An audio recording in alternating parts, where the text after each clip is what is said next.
Sorry, man. Not tonight. Mommy's gotta work. But we'll be nice to Grandpa, yeah? Yeah.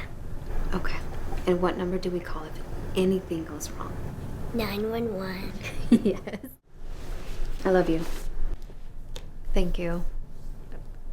It won't happen again. I promise. She brushed her teeth. Great, thank you. Good night.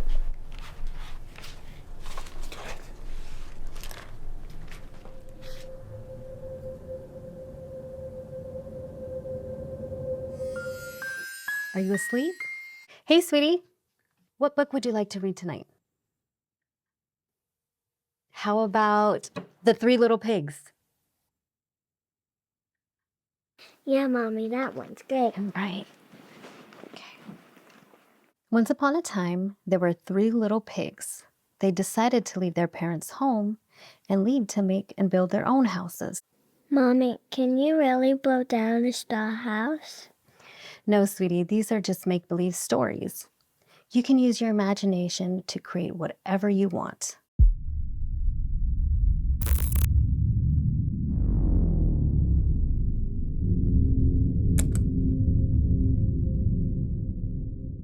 Thank you for joining us on the Downing Cut. My next guest is a Mexican-American actress from a small town of Toppenish, Washington, whose journey from church plays to lead roles in film showcases her dedication, passion, and natural talent for the arts. Keyword, natural talent. With a background in psychology and a newfound love for directing, Valerie continues to carve her path in the creative world, bringing vibrant stories to life, both in front and behind the camera. Welcome to the Downing Cut. Thank you. I appreciate it. Thank you so much. Valerie Ibarra. Yes. I actually Valerie Ibarra. It's going to be in the podcast. We got it. I said it. I could do it. You got it. You got it. You got this. So thank you for being here.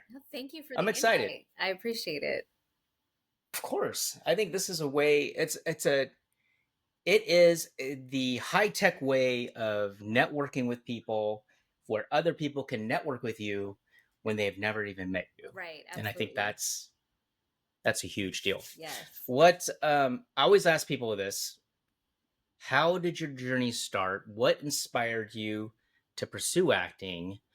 And was there a particular moment where you realized it was a true calling for you?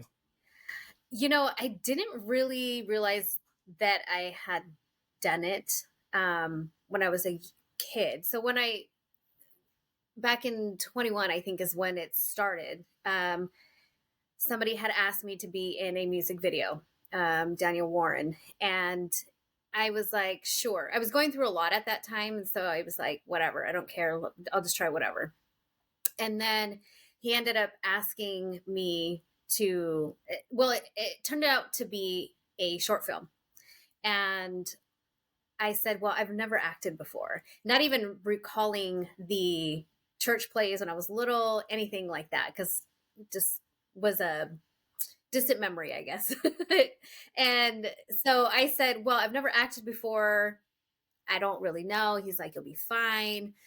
And I said, okay, well, I'll do it. But if it comes out horrible, don't say I didn't warn you. And so I feel like because of that short film and the character that I played, I was literally going through that stuff. And so I just tapped into that and just kind of really fell in love with it ever since. And being part of that, that's where I met Carl Covington and Christian Day, who have been like I call them my day ones because they've been my best encouragers as well. Of course, aside from Tony, Giovanni, Julie, and Luis, but I fell in love with it and I was like, okay, I want more. I need to do something else. What else can I do? Because to me, it made me feel like I could tap into other areas of my life that maybe I couldn't approach in other ways. So this was like my outlet to be able to do that and kind of help heal me in that process, which I feel like doing that short absolutely helped me heal along the way. So that's how it What was the started. character you played? Um, oof. Okay, so I don't remember the character's name, but she was a character who just struggled with addiction in a sense. She struggled with self worth. She struggled with her relationship with her boyfriend, who was really just trying to be there for her, love on her, and she just couldn't see that, acknowledge it, and appreciate it.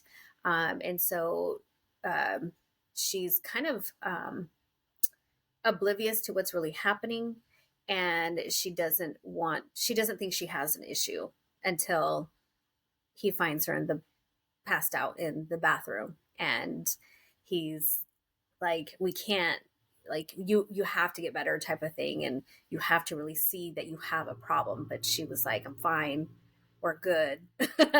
um so I mean, and I didn't have any issues with addiction, and I never have, but it was the whole mental state of like, this is too much, and I need I need numbing. And so she turned to pills. That was her coping mechanism. So it was a roller coaster for her, but eventually it was a healing process. We didn't get to finish it, but that was definitely the start of everything, which allowed me to just say, okay, I want and I need more of this. So yeah. What? So you said you did church plays. Mhm. I mean, there's acting involved. How old were you then? So I I want to say maybe early adolescent more than anything, and it didn't have any roles. It was very silent.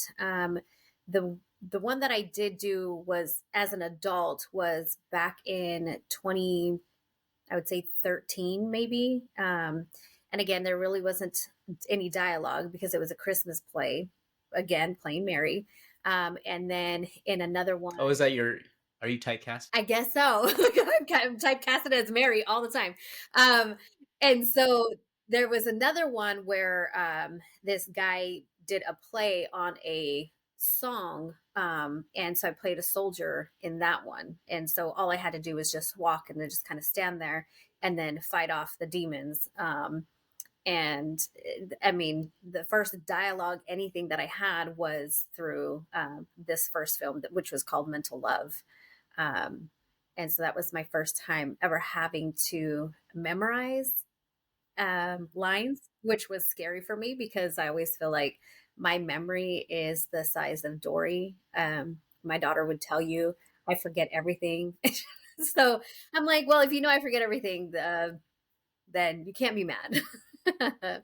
But yeah. Did you? So have you been through any kind of training? Prior to that, no, but I have taken some classes with Mighty Tripod with Angela and David. So I've taken, I believe, two, which were so helpful because I didn't notice a lot of the things that I did with my hands, or um, there was a lot of things that they helped me learn. And so it's having to unlearn these things because I think we as people naturally speak with our hands. And so it's, don't do that. Don't use your hands so much. Don't don't do this or don't do that. But I think it was the best thing for me because I really freaked out, and I still do with a lot of lines, and so I really tell myself, oh man, that's a lot of lines. I can't. I don't think I can do that. And so I'm trying to I'm trying to set myself up for failure. But then it's like, once I get myself together and I go through the lines, then I'm like, okay, I have it. Like, I got it. And so they have helped me to see that within myself, that I'm more than capable of doing that. And so and they're so much fun to work with. Like, they're easy and they're so helpful even outside of class, which is amazing. So I recommend Mighty Tripod, and I can't wait to take more classes. So that's in the future here. Did they teach you any kind of techniques on how to memorize lines? So we did talk about that. There was somebody sent me a video of how other people memorize. Um, and so for me, I've realized that I literally have to start by the first line and repeat it over and over and over again, and then move on to the next line and the next line. And I know Julie had recently sent me an app that helped with my most recent one. So a lot of times I tend, oof, um, I told you I wasn't going to interrupt you, and here I am interrupting you. no, you're totally fine. Let's see. It is actually called Line Learner. And so you can record yours and then theirs, but sometimes I have a hard time remembering theirs, like where my cue is. So I have to learn how to be better with that. But yeah, that's everybody's different. So it's just trying to figure out. I think sometimes with the shorter ones, maybe there's a different way, but um, that's usually repetition is my thing. Yeah. Repetition. What about rehearsal? Have you ever done rehearsal? I've never, have I done rehearsal? I've done rehearsal maybe once or twice, um, but haven't really truly experienced the the magic of rehearsals. So it's usually these are the lines. Yes, yes, yes. Yeah, because it's like here are the lines. This is when we're shooting. Be ready, type of thing. And it's like and sometimes it's easier if I can get with the family, Gio, Luis, Julie, or Tony, to kind of help me out, and they're always ready to help. So that's the best part about our group is that we're really there for each other. So it's like I need a reader or I need help with this. Well, I think the so for me, I know this is about you. So just real lightly. What I like to do as a writer when I write scripts is actually send it out to the cast Mm. so I can hear it and Oh see, yeah. does this sound great? Does it need make changes? But it's also it's doing two things. It's giving me feedback, but it's also introducing things to the actors Right. so they become more familiar with it and they can start chewing on it and Yeah. digesting it. And that's usually way in advance, the way they can, and if I need to do rewrites and all that and Yeah. answer questions. So I mean, that's great. But I think there is a certain aspect where if you're not working with a team or a group that you're used to, Mhm. then it's like, okay, then you are, targeted to, you got to get ready and be ready on set. Right. Right. Um, I can relate. There were days with Cousin where I would show up on set and I'd be like nervous because I'm like, oh, am I going to know my lines? Right. You're Even like, though I I know wrote it. these. So and so I would with Philip, I go, let's just run through it real quick just so I can know the rhythm. Mhm. Because you're switching your brain from director, which Mhm. director, and then moving over to the actor aspect. Yeah. Speaking of director, so you've been directing your own films. It says that you are starting to get into that. Yes. So How is that going? I did my first one for the 48 last year or the year before. I don't recall. Um, and so that was kind of it was a scary, in a sense, scary moment because I'm like I didn't have the confidence in myself, but I'm glad somebody else did to be like, let's have you do that. And it was fun. And I'm really the type of person I love everybody's feedback because I may not have had this idea and somebody presents it to me and I'm like, yeah, that's great. Let's try that. Um, so that I feel like that's the only experience I've been able to have. And so I'm not hoping. So next year, I will be directing a film. And so I'm trying to piece everything together as far as getting crew and the cast together. Um, so I guess maybe that's kind of like a secret out of the bag type of thing. Cat out of the bag type thing. I don't know. Not very many people know about it. Just the very few people I've shared it with. And my reading table or table reading group um, with Laura Kemp really helped it all come to life to really help me to see like this is possible. It is going to be great. Um, and so it's different. It's one thing reading your script over and over and just fixing all these things and reading it in your head versus it coming to life through people reading it. And so that was a mind-blowing experience. It's like it's I'm even more excited to be able to do all these things. But of course I'm like all these tiny things kind of scare me. Tony keeps saying, you got to get that shot list together. And I'm like, sure. I'll do that. And, and I'm like, I'm still learning. Yeah. I'm still learning all these things. And I'm like freaking out and trying to look at videos. And I'm like, oh, okay, I just need to take pictures. Okay. And then now learning, what does a static shot mean? And all these things. So I still have some learning to do. So that way when I come prepared, and everybody, talks about like, you have a good DP, your DP will know exactly what to do and angles and whatnot and what's going to be better. So I have a couple DPs that I'm thinking about, so which they don't know. So since they don't know who they are, you guys are out there. I will be contacting you. So yeah, it's nervous. I'm nervous about it, but I think that God will help me through it because it's a faith based thing, and I know that He will direct me and put the right people in it to just be able to execute it the way that it needs to be executed. So yeah. Well, first, let me say congratulations for taking that first step. Thank you. I know how you feel. And congratulations on doing a faith-based story. Thank you. I think that's something that I've been wanting to do. And I think the next episode of Cousin's going to be leaning towards that. Okay. Is what my goal is. Yeah. And, but I think it's, I think in this day and age, it's okay to have hope and it's okay to have stories that will kind of bring you into the direction of it's okay to have miracles. It's okay to have faith. Right. But also on top of that, have a good story. Absolutely. I think that's the foundation of it all. Right. And then good acting. Yeah. So you're in pretty much pre-production then. Yes. Yeah. Yeah. Yeah. So I just finished it, and my table reading group, we read it beginning of November.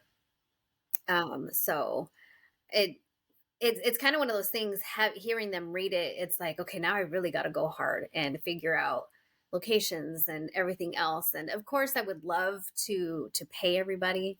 And so I'm just going to say that now I don't have the money to pay. I was not born into any kind of cartel money type family. So the money is just not there.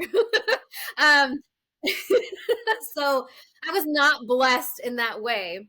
So if you're wanting and willing to volunteer your time, that would be great. And of course, I'm going to manifest that it will bring monetary value. And once that does come, that's, of course I would pay them to do that. But right now it's going to have to be volunteer. And I'm sure people are willing to help and volunteer their time versus, no, I absolutely don't volunteer anything. You have to pay me.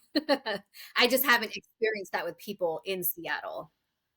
If you need help, you can use me. Thank so you. If you need that. To bounce anything you need, so let me know. Yes, thank you. I think it's important because, I've been acting since 2000 and I didn't make a film until 2020? Mm-hmm. And then Cousin was 20.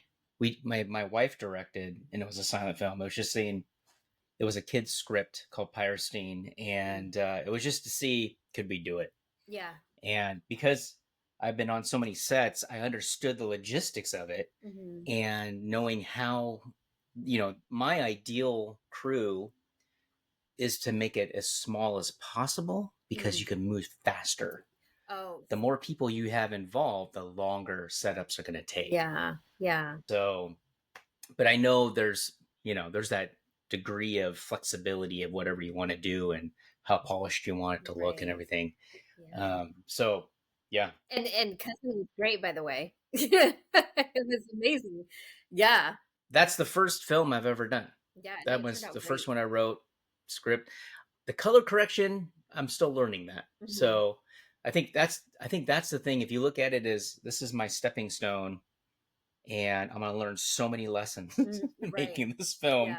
And then the next one's going to get better and the next one's going to get better. And we go, and that's how it starts to progress. Absolutely. Just like acting. I mean, acting's pretty much the same way. Yeah. The first stuff that I acted in was horrible. And then you start. Right. Yeah. It's like, you look back, you're like, ooh. Yeah, yeah. I mean, everyone, everyone has to start somewhere. Right. Nope. I agree 1,000%. Yeah. Yeah. So, how do you prepare emotionally and mentally for characters, especially if the story is vastly different from your own experience? Um, that's a great question because I don't feel like I honestly feel like the roles that I've had, I've just been able to tap into them because they've related to me in one way or another. Just like I think one of my biggest ones, not, I think one of my biggest roles, and it was my first, to me, big role, was one called The Fix. And that one, it was about a daughter who just didn't have a relationship with her dad and kind of calls him last minute to help out with taking care of his granddaughter. And I my relationship with my own father isn't as strong as it could be or should be, so I was able to tap into those feelings during the filming of The Fix, and that's kind of what helped me. So I usually try to take a moment to see how I can relate to it. I feel like I've been typecasted because I play a mom often. And so I'm like, okay, um, this is how I'm going to tap into that, especially um, the most recent one that I did last year in December, playing a mom to a young, 5, 6 year old, and kind of taking myself back to my daughter being that age and embracing, because she's now 16, so she's 16, yes. um so being able to just kind of relive moments, that I wish I could have, we can't turn back the hands of time, but here we are. If I can just do it in a role, that's usually how I just try to figure out how to tap into it the best way. So Are you looking for these roles, or are people coming to you for these roles? so there was one that just came to me. I had auditioned for one role, but they're like, well, have you audition for this other one, which is interesting because I feel like I've gone through that stuff. It's in a woman, like an abused woman, emotionally and verbally type of thing. I've been through that. But I feel like more than anything, I've auditioned for them, and I've been able to land the audition for those roles. But now I'm just trying to figure out how I can represent myself to show people that I can be an attorney, or I can be a judge, I can be something other than a mom. And a few months ago, I did play somebody's attorney. And so I'm just kind of crossing my fingers and hoping I did justice. I'm like, I hope I did so good in this role that they're like, oh, okay, we see it now. Versus we always ever just see a mom, or, some of my commercials have been, like the happy, and, which I love doing commercials. I don't mind doing those at all, but I kind of want to do some of the funnier stuff. I did one scene with Christian Day on one of his films where I played like this ditzy person. It was kind of funny, and it was fun to just play a ditzy person. Um, but I guess maybe I just auditioned for them, and it's not so much that The Fix, he did find me on backstage. And again, that was like my first big one that actually came out on anything. So that was exciting. Yeah. Thank you. What How did you prepare to play a lawyer? Let's break that process down. I think more than anything, I watch other people, because I feel like sometimes I'm uptight and maybe I don't make a whole lot of movement, or I don't look as natural. And so I try watching, like, my most favorite show is the Law and Order Special Victims Unit. And so it's just trying to see how they move. And I recently worked with Jasmine Wright, and I've watched her work, and I'm like, okay.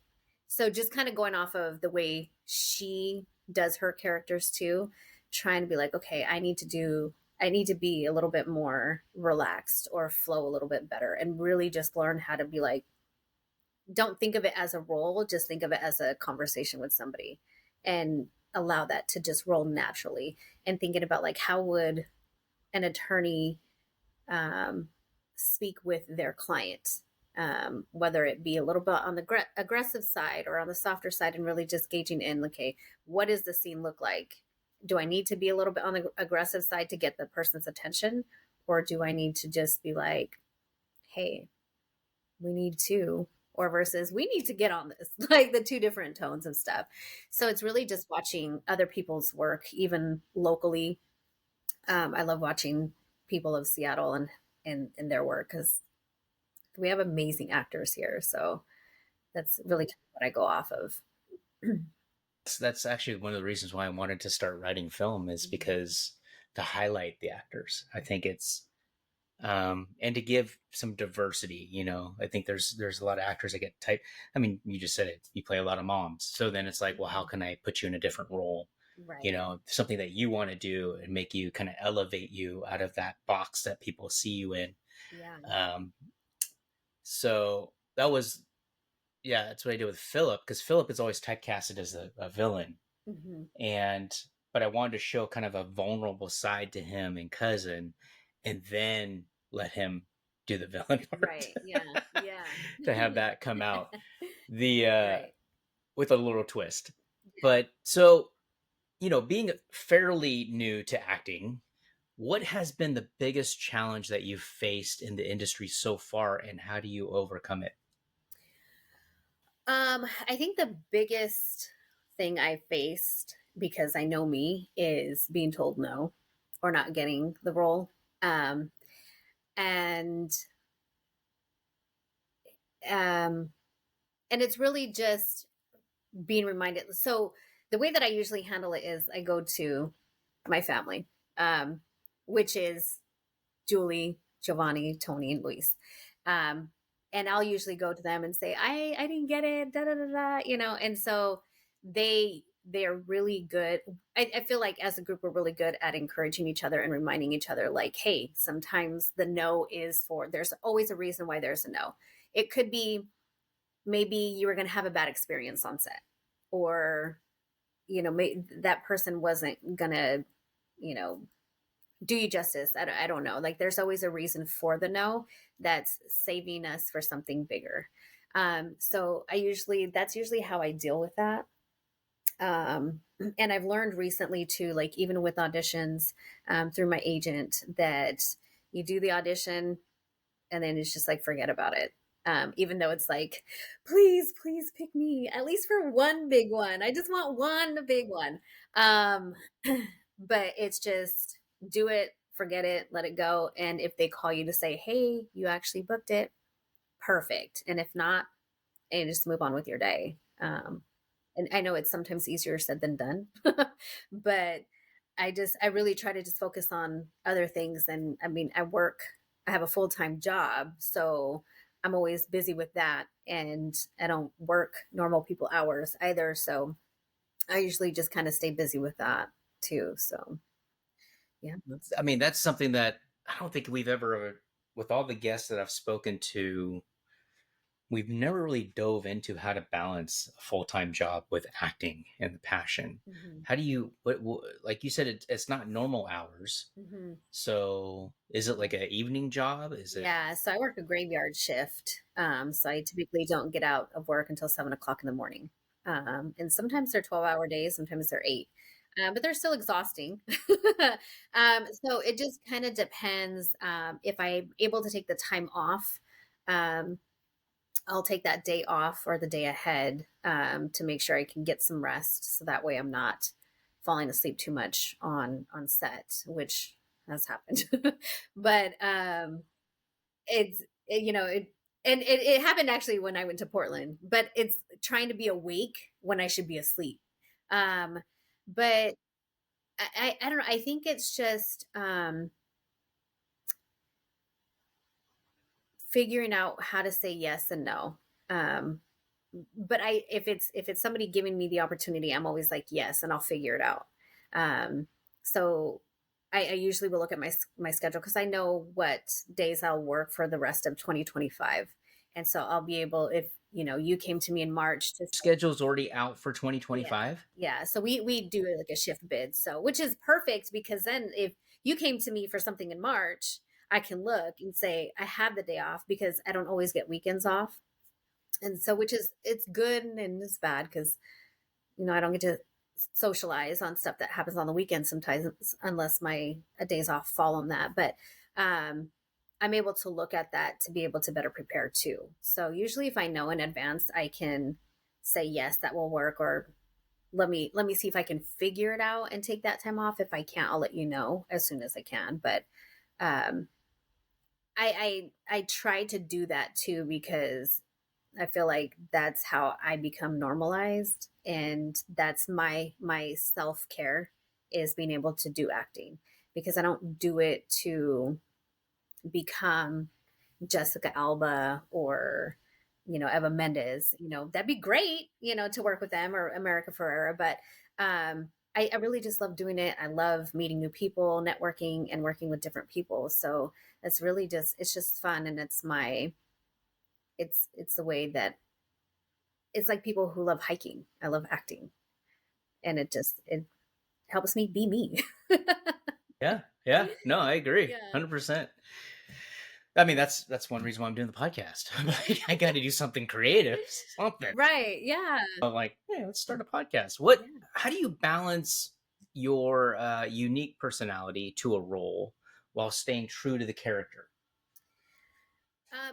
Honestly, I feel like it depends on who is like my partner in the for the role. Um, and I feel like, and I say that because the energy that they give is what I go off of. And so if they're able to be in their role, then I can respond as well. So it's really kind of getting a feel for how they are.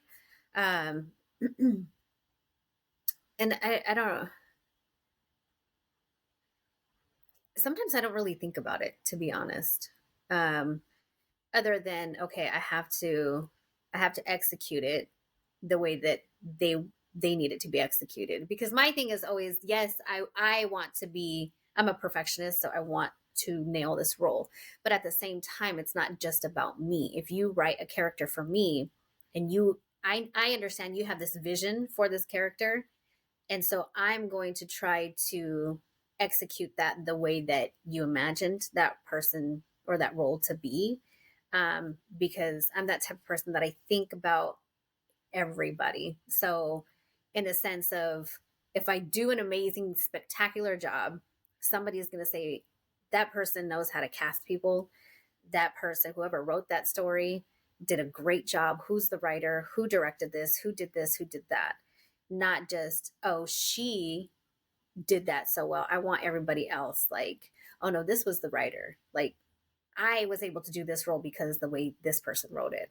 Um, so I'm always thinking about everybody, and so how can I execute this role in a way that can maybe even be mind blowing to myself, to be like, I did that, like, and really think about and ask questions.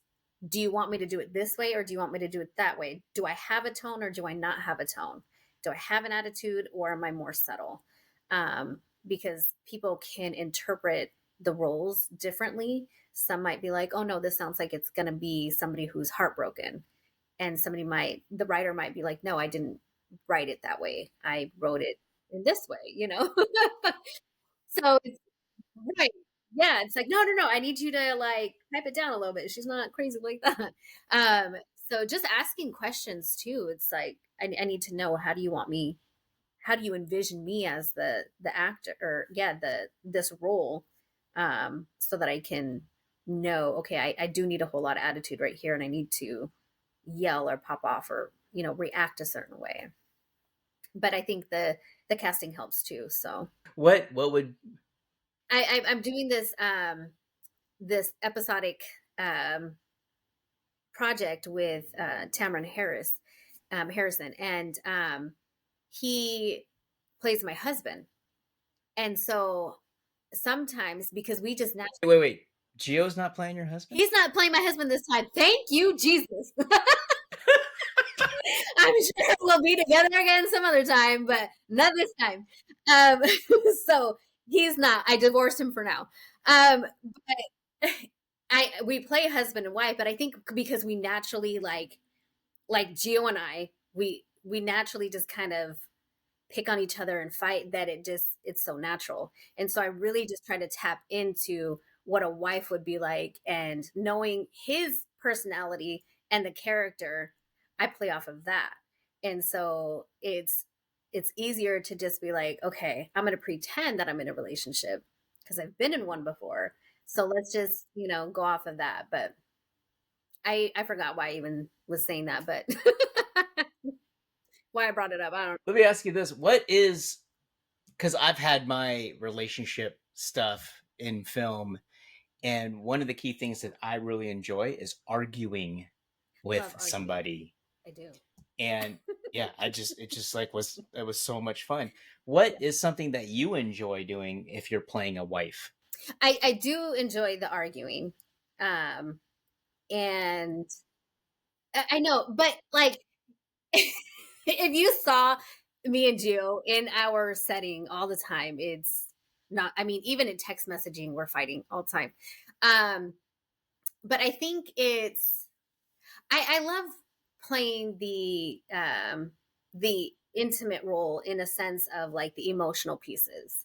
And I think maybe that goes back to like the hope. I think people of today, the divorce rate is so high that it's there's no true love anymore in a sense.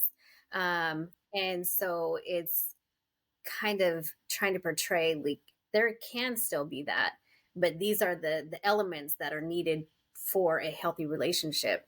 And so even with this one's called Death of Casanova, where he's changed his life, and they didn't always have a good relationship, but being able to forgive those pieces and move forward and what that looks like, but still being able to have fun and knowing the limits of fun, like how much can I bring back or tap back into without either one of us getting in an argument. So being able to show that you are able to love on each other, and what does that look like? What does a healthy relationship look like? And so I think that's what I like to play as far as playing his wife, um, is just those small intimate moments that can be shared between couples. So How has your background in psychology helped you with picking up characters? I think it's helped me understand certain things. I mean, it's helped me to understand people in a sense. Why people might move this way or why people might react this way. Um, and it's helped me to understand there was a project that I started. I just haven't finished it, but it was, it's another thing about addiction. And I've never been addicted to any kind of drug or alcohol. Um, but it's helped me to like read um, biographies or even um, research information to kind of understand that this is a big issue. And so, what does that look like, and how can I portray somebody in a way that isn't negative, but being able to really tap into what a person with an addiction looks like, um, and the help that's necessary and how to approach that. Because a lot of people, I think, approach people with addictions in a way of like, just stop doing it. And it's when something becomes so habitual, you can't just undo something. It's like I look at it as losing a loved one, right? Or even a relationship. You start a relationship, you start dating a person, and you grow these feelings. And so it didn't happen overnight. It's not like, oh my God, I fell in love with you. Maybe 1%, but it's you get to know the person, you fall in love with the person, you get married. If things go left, now you have to unlearn that and you have to grieve that relationship. And so I feel like that's what happens with, addiction really, is like, how do I undo what I gradually did? Because it's so big now that I can't just, okay, I'm going to cut it cold turkey, because it slowly happened. So I think it's just more of understanding that. Do you have any methods of when you're so immersed in a character and you've wrapped for the film, the short, the play? Do you have any methods of getting out of that character's skin and kind of rebalancing yourself? Mm, you know, not really. I don't think I've experienced that yet. Um, yeah, I don't think that I've experienced it just yet. And again, I feel like it's because I've lived those pieces before. And so knowing, I think that I've healed from those areas, it's easy to go in, play that again, relive that, be done, know that that isn't who I am anymore, or I've been healed from that, and just being able to move on with my day. And I think part of it is not holding on to it for too long. And if I do, um, it's more like immediately going into prayer and asking God to just help, like, heal those areas that maybe surfaced that I didn't know were there, um, and put me back in a place of peace that only He can provide. So I think more than anything, prayer, or again, I just go to the family. You guys, I can't get out of it. What role would you want to play either in a film, TV show? Is there a specific role that you've always been drawn to that you haven't been able to perform? Yes, I want to play a detective, or even You already got that role, but what? well, it's more of like Olivia Benson, or like the officers from Chicago PD. Those are the ones that I'm like, I want to do that. I want to be that. And of course I have access to that with my job, so I can like watch everybody, but I also know that TV show is not the same as the reality of being an officer. So that's one of my biggest things. I would love to do that. And I'd love to even just have a small role next to somebody like America Ferrera or Jessica Alba, somebody, even if it's a friend for like 2 seconds. I just want to be right next to them, and just kind of see what that is like, because I think we forget that they're people too, and sometimes it's like we're people, and although we don't make millions of dollars the way that they do, they're people just the same. So, well, I mean, maybe some of them, some. I don't know. But Has there been anyone in the industry who's mentored you or deeply influenced your craft, other than acting coaches? uh-huh. And if so, what's the most valuable lesson that they taught you? um I feel like there are several people. Christian Day is one of them. He's been my person that's always like, yes, you can. You did great. Like, he's always encouraging me. And he's the person I go to be like, what do you think about this? Like, is this okay? Because I value, he's been in the industry for such a long time. Like, I value his opinions, and I know that he wouldn't lie to me.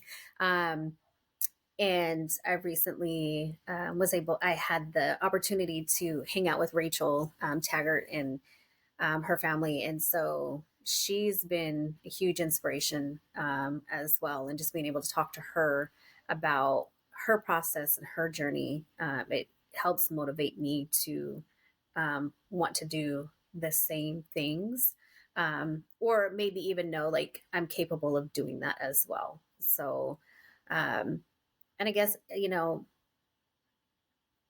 I the my little tiny acting family, they encourage me a lot too, so I really look up to them. um I know this is going to give him a big head, so maybe we can edit it out. I don't know, but Gio is so great. Gio's so great at what he does. Put his picture right up on I screen. know. But he's so great at what he does, and he's never allowed anything to limit him. And that's one thing I value about him is that yes, he has an accent, and we joke about it all the time, and but it's never stopped him. He might say like, "Oh my goodness, I don't know how to say this or I don't know how to say that." Same way, even with my Spanish, I'll go to him and say, "I don't know how to say this. How would you say it?" Um, but all the roles that he's done, it's because he didn't allow anything to stop him. He didn't. They wanted some, I don't know, tall athletic guy. He's like, I'm still gonna go for it. And then he gets it. And it's like, so it's showing that don't place limitations on yourself is what I've learned from him. And um, just like everybody else, it's again watching people and having communication with them. And that's why I love going to the events because I can create certain relationships with certain people and just meeting people. Um, and like I mentioned her earlier, Jasmine Wright.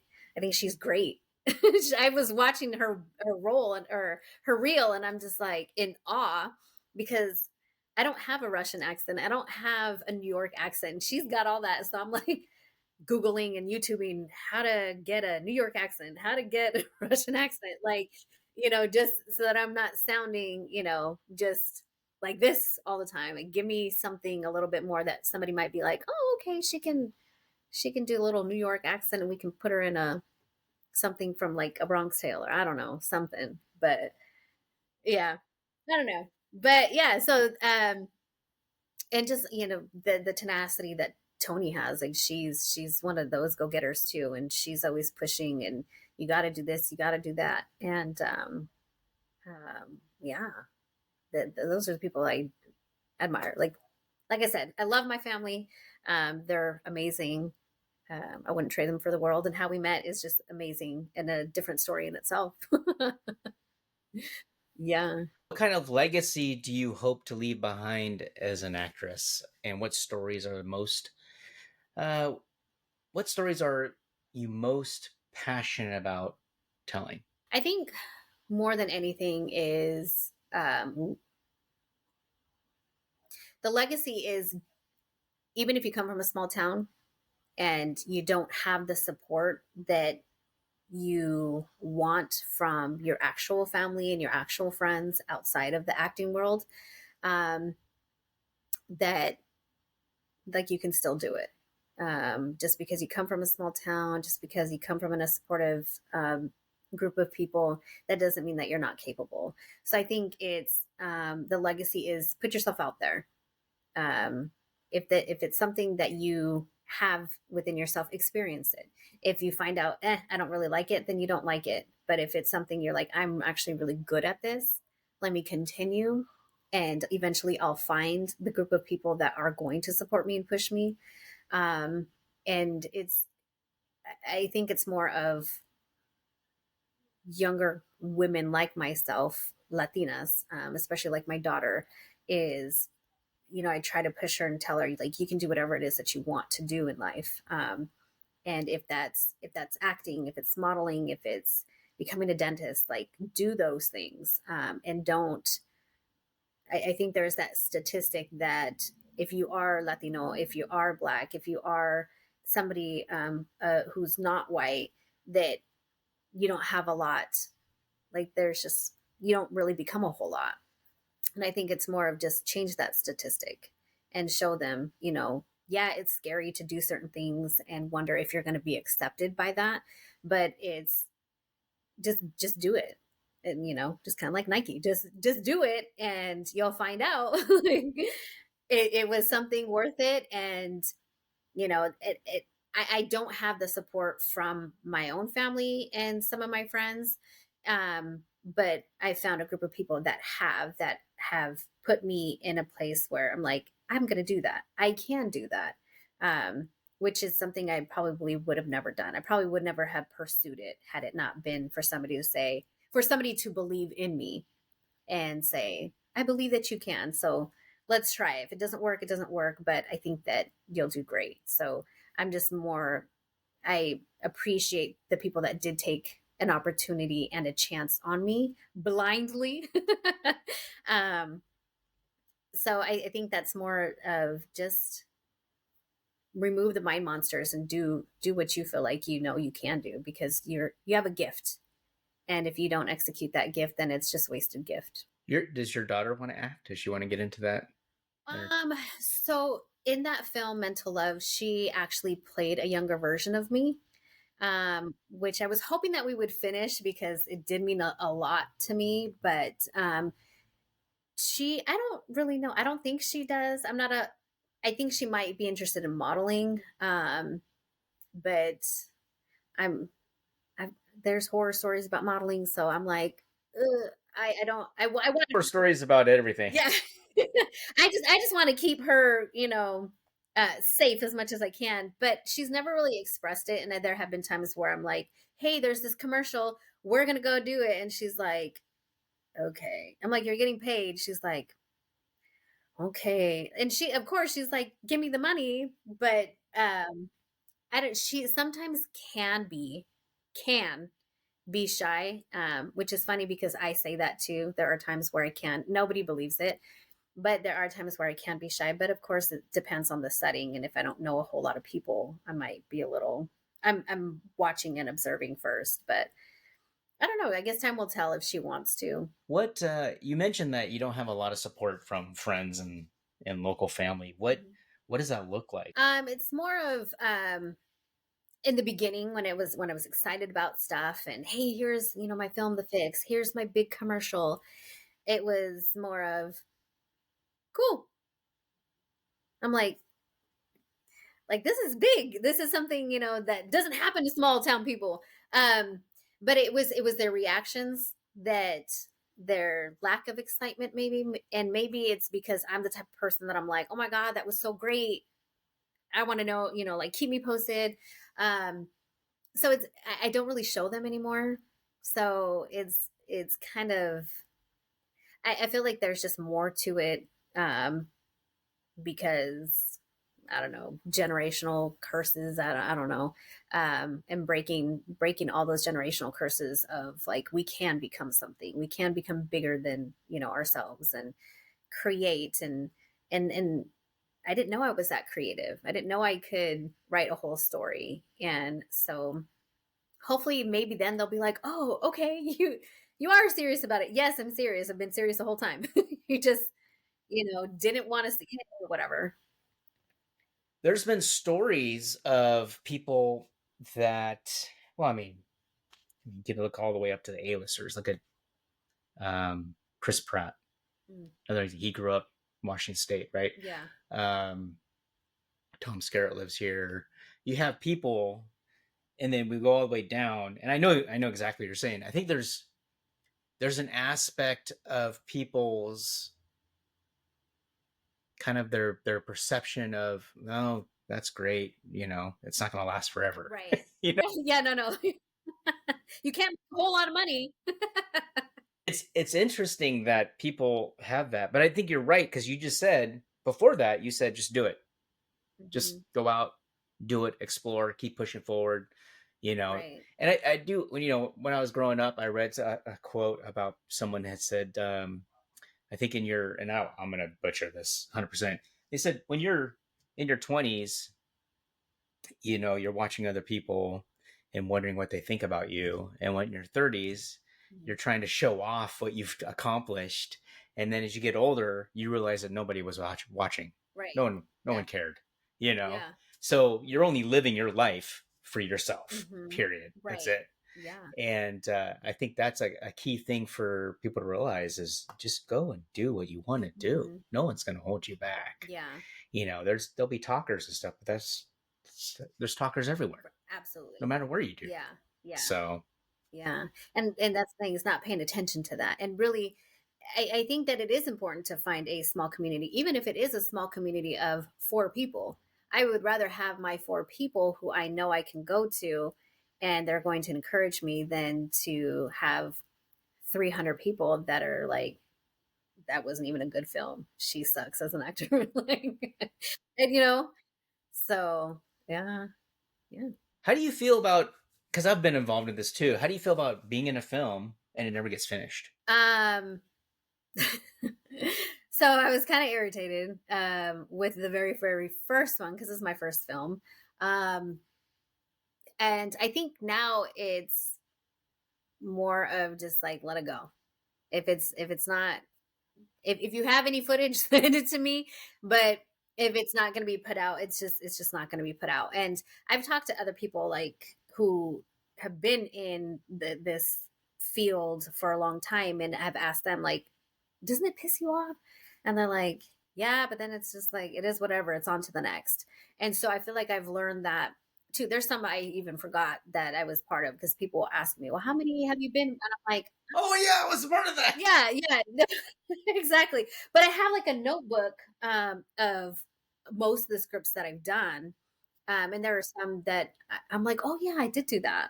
Oh, but I've never seen the work for it. And so it's more of, unless it's something that I'm super passionate about, which hence mental love, super passionate about that one. Just because I think it's needed. Um, it I just kind of have to figure out, just move on from it, or maybe figure out, hey, let's get back together and let's redo this because it needs to be done, the message needs to be put out there, and with the kind of world that we live in, people need that. Why how come it never got done? What, did they lose the footage? Did something break? Time, money? I don't remember. I know he has his own company, and so I don't know if maybe he just got too busy with that. I I don't even remember why it didn't. I mean, we have good like footage ish that could be part of a reel, which I have on my Instagram. Um, but yeah, I don't know.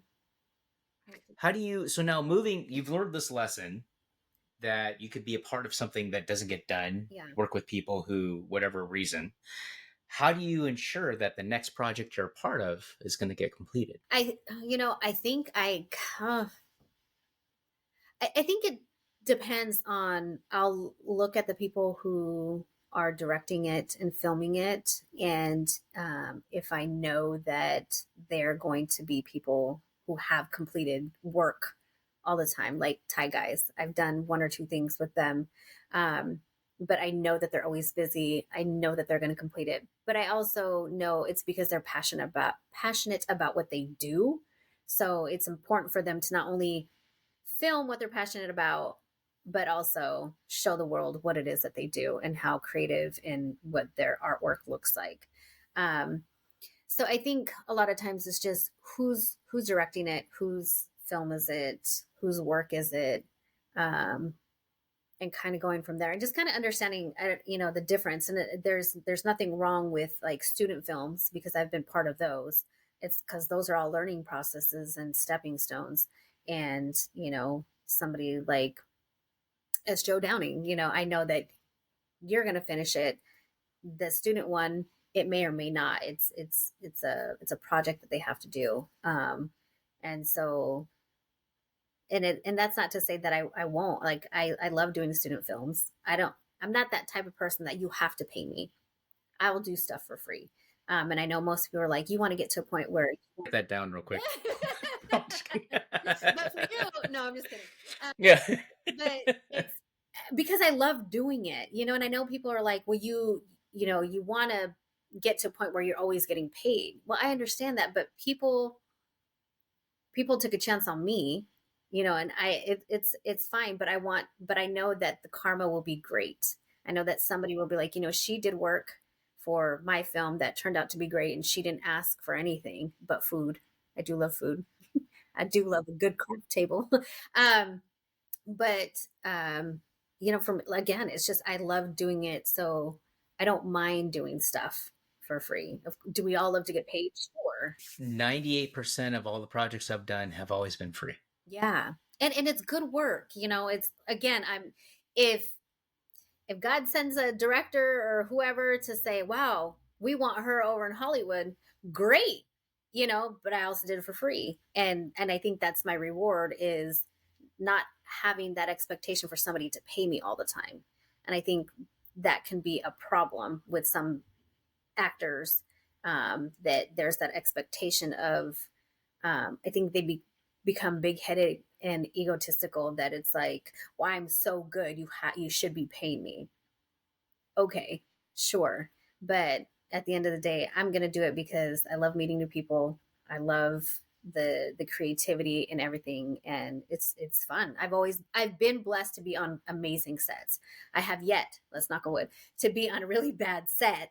But then again, that also comes with the networking that's happened, because Gio's been on a set, Julie's been on a set, Tony's been on a set, um, Louise has been on a set.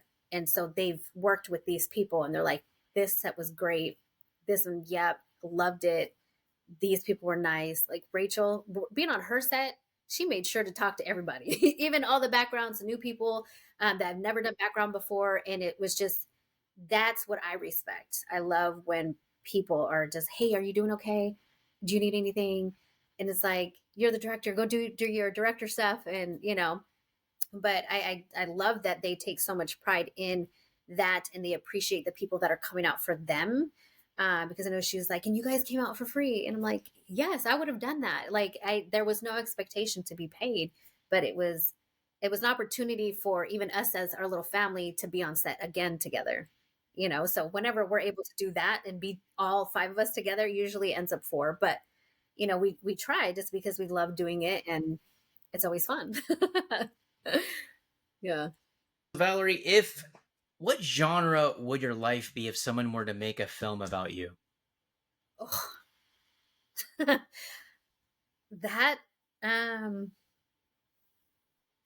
feel like chaotic would be, because I'm so, What genre is that? Is it a thriller? Is it a drama? I don't know, I feel like it could be, it's not a rom-com, um but it could be comedy minus the rom. um it definitely wouldn't be thriller. I think with everything that I do, like my job, I feel like it could be one of those, like, dramatic and comical, um just because my work drives me crazy, and so I'm always constantly talking about callers calling in and how needy and crazy they are. And then just being able to be myself with other people, where it's like, they're having laugh attacks and they're like, I don't, why are, Tony says, why are you this way? And I'm like, I don't know what you're talking about. Like, but always laughing and getting people to laugh. And I love that. If, me being goofy or whatever, gets people to laugh. And, some people have said, you know what, I really needed this today. And I'm like, perfect. Then my job is here. My job is done. See you later. you know? So I feel like it would be maybe between the two. I wouldn't say horror, but maybe drama. And How long have you been doing your career work day job? um so that I started back in 2008, is when I started that career. Yeah. And so I've kind of hopped a little bit, but yeah, and I'll tell you that east side of the mountains is very different than the west side of the mountains. And the west side of the mountains makes me appreciate the east side of the mountains people way more. So yeah, yeah, but I love it. I mean, it's stressful, it drives me crazy, but again, it gives me, I feel like my psychology helps me to do my job better. And it helps me to understand. And honestly, it allows me to be creative in anything that I write in the future, because it's probably going to be based off of a call, whether it be, a crisis type of call, a dramatic call, or a comedic, because there are sometimes we're like laughing and it's like, oh my God. But yeah, so maybe that's why I'm there too. It's to help me to be creative and write about stuff that people don't see. You definitely have a lot of characters Lots. Oh my that, God. right, to A pull lot. from. You got a lot of stories to pull from, a lot of characters, a lot Yes. of nuances. Yes. I think Cousin came out of a documentary. I watched a Okay. documentary, Okay. a true story of a guy robbing, I don't even remember the details, robbing a bank. There was a bomb caller, and it was just the weirdest story I've ever heard. And I thought, I'm going to make a movie about it based on that, not the details and not making it true to form, but just taking pieces out of it and going, this is interesting. That's interesting. Mhm. And because I thought it was just the weirdest thing I've heard. And the character Panetti was actually a real person in the actual documentary. Yeah. And so I liked the name, and I was like, I'm keeping that Yeah. name. But that was it. I mean, everything else was all my own device, but I was like, I like the neck bomb. I've never heard of that before. Right. What, being on set, Mhm. all the number of times you have been, what is the best constructive criticism you've received? I think it's more of just relax and be yourself. Don't think too much of one, the performance. Because I tend to be in my head a lot, and so I self critique my all the time. And it's I think one of the things too is after being on set, I'm always like, oh, I should have done it this way. I should have said it this way. And so I'm being reminded, like, you did your best work. And you're always going to have that feeling of I should have, I should have, I should have. But if it didn't work, they would have told you. So get out of your head and just relax and just have fun. And so I think that's the best criticism, because I am very paranoid in a sense to make sure that I didn't botch. If it was like, man, her audition was so great, but what was this? It's like, uh, I asked the director that. I said, have you ever had someone audition, they nailed it, then you get on set and they're like, what happened? right? I don't want to be that person. I don't want to be that person. I want them to be like, man, she did way better on set than she did in the audition. We're so glad we went with her. That's really kind of where I want to be. And sometimes even with auditions, I feel like it's harder if I don't have the person here too, because it's like I feel like I can almost promise you that if you give me the opportunity, I can execute it, even if my audition was crappy. um, but like I just believe that God will place me in the projects that I need to be in that will allow my my creativity to shine and my talent to shine. And so I just have to trust that too. Is like, as much as I would love to be on set all the time, it's knowing that right now it's not possible. But to know that I when hear I I'm am, the same way. yeah. I'm like, I want to be making movies all the time, but it's not possible. Right. I know. Sometimes I'm at work and I'm like, man, I could really be on a set right now instead of having to deal with this person who was a total jerk to me for no reason at all. Um, but yeah, I maybe one day I can be like, I'm on set every single day, have to quit my job. Oh, that is the goal. So you kind of mentioned a little bit, you kind of let the cat out of the bag, but what are you working on next, and anything in the near future? So I am working on the getting everything together for the faith-based project. There is another one that I started to write prior to this one, which is also a faith-based one. So I need to start working on that one again. I think it was the reason I didn't finish that was because I was scared. But with this one, Scared? Like, what do you mean scared? because I've never written before, and I'm like, am I doing this right? I had sent it to somebody and they were very critical, kind of hurt my feelings. And they're like, well, what is this? Is it a script or is it not? Are you writing a book or what are you doing? And I'm like, I'm just asking, like, this is kind of a storyline ish, and do you think it'd be great? But now, you know what, screw what you have to say, because I didn't send it so you could be a jerk about it. But it's I didn't know how to do dialogue, and for whatever reason, this one that I plan on filming in 2025, probably spring or summer, um, it just came. And for me, obviously, it was one that was meant that God wanted me to do, because had it not, it wouldn't have came so easy like the first one. So the first one is just like, I think this one is helping me realize I am capable of writing a dialogue. The feedback that I got from the table read from the people were like, you wrote that so well that it sounded like actual conversation. But it's because I wrote it in a way that is how I have a conversation with that person.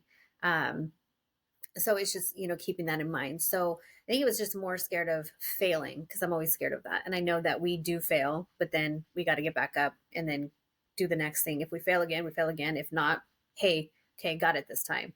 So I will be going back to that one to start writing that one, and moving forward. So I don't know. I have a coworker who is like, you need to put that one in some festivals, and so that makes me nervous. I'm like, okay, I don't know how to do any of that, but do I have to film it first? Can I just send it? And he's like, I think it would be great for Netflix, and I'm like, that'd be amazing if it was. Is it a feature? Ish, yeah, yeah. Tony keeps saying it's a feature. I'm like, I don't know. I'm still learning.